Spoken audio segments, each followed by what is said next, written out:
Back in October of 2019, I made my first Elizabethan Applemoyse. Applemoyse is pretty much an applesauce with a few things added to it. It could be rose water, cinnamon, sugar, butter, maybe an egg yolk. So back in October of 2019, I did my first attempt at making Applemoyse. I used a recipe from 1575, and that was a recipe written by William Howe. And with that recipe, instead of reading the recipe itself and then interpreting it myself, I chose to use someone else's modern interpretation of that recipe, and that is what I did back in October of 2019. Then fast forward to April of 2020, and I decided to make Applemoyse again. That time I used a recipe from 1596, and that recipe was written by Thomas Dawson, and the recipe was slightly different. The 1575 called for an egg yolk, and I remember when I did that one, the 1575 one, that I accidentally put egg white instead of an egg yolk in it. That was my first time ever separating the two while baking, and I learned my lesson the hard way. But in April of 2020, when I did the 1596 recipe, I read the recipe myself and created my own interpretation of that recipe. And when looking back at the 1575 recipe, that's when I noticed that when I did that back in October of 2019, that there were certain ingredients that were not included with that recipe, with the modern interpretation of that recipe.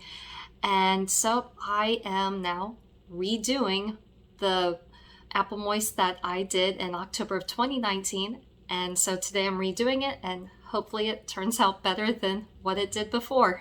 But before I get started in the kitchen, please make sure to select thumbs up if you like this video. If you have any questions during the video, please post them in the comments below. And as always, please subscribe to be updated when new videos come out. And recently I started a Patreon account, and I would greatly appreciate it if you became a patron and help me continue to make new videos. Just follow the link up above to get to the Patreon account. And now, follow me into the kitchen.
the moment of truth.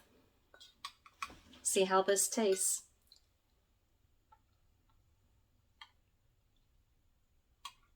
This is delicious.